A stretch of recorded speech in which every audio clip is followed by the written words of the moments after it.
Hey guys, we're going to be talking about the ROI for your PhD. It is a big investment in time and can be expensive if you don't be careful. So let's get into it. You're going to need some information before you get started, and we need to know your current salary, what you hope to be making with your brand new fancy PhD, and also the salary that you'll be making during graduate school as well, because we need to know how much money you're going to be making and how much you're foregoing by doing this degree. We need to know how long you're going to spend in school and the tuition cost as well. All of these things are pretty variable, so we need to do your homework up front and understand a little bit of that. For a PhD, typically tuition is zero. You are typically fully funded, so that's how it typically works.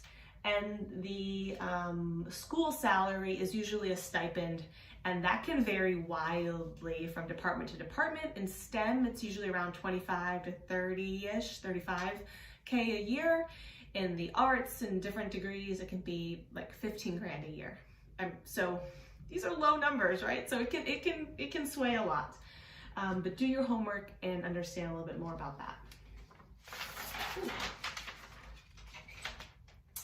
So when we talk about ROI, it's basically just the present value of your investment. So when you did this graduate degree, how much did it pay off for you? And minus the cost and divided by the cost. When we talk about graduate school, our present value is basically the salary that we now command over the time that we've been working. So I'm going to use a 5-year ROI here. I think that's a pretty good time frame for when you graduate to think about, did this investment work for me? And again, I have to subtract the cost it took me to get this new salary, right? So that's your tuition and your loss of income, and then we divide by that.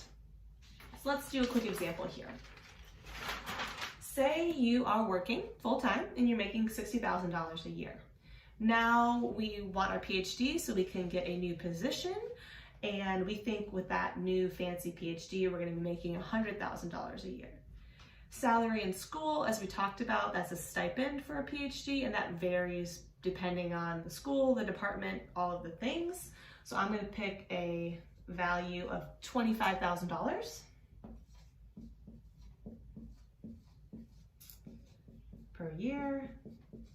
I'm going to, again, the time you spend in school can vary. I think 4 years is a pretty good value, but a lot of people spend 5 or 6. And then the tuition, as we talked about, for a PhD is going to be zero because they are fully funding you. And that means they're investing in you and they want you to produce. And so, okay, after 5 years, what is our ROI? It's going to be our change in salary.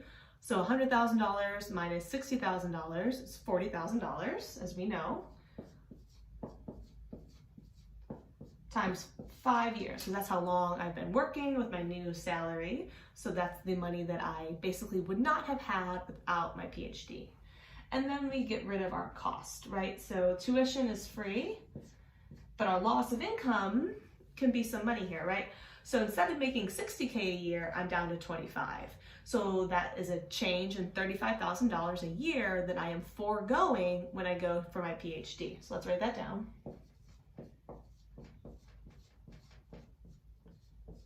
And it took me 4 years, so I'm losing $35,000 for 4 years, which is $140,000.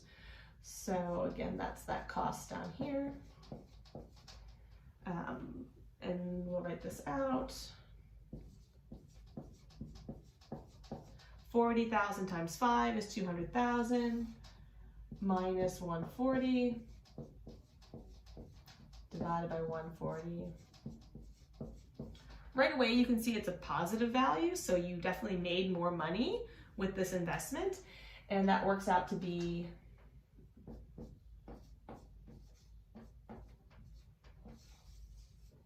$42%. So not a bad investment, really. Obviously, it takes some time. So basically, you invested 4 years of your life, and then 5 years later after you graduate, assuming that you get this job that you think you are now qualified for, you have a very good ROI on your investment, $42,000. It doesn't make this 4 years any less difficult when you're making 25K, but now you know that it at least will pay off. Again, if these things shift, the ROI will change. So plug in your own values I will upload a Excel file where you can plug in numbers and maybe get some better information about how good of an investment a PhD is for you. Let me know if you have any questions. I'm excited to hear.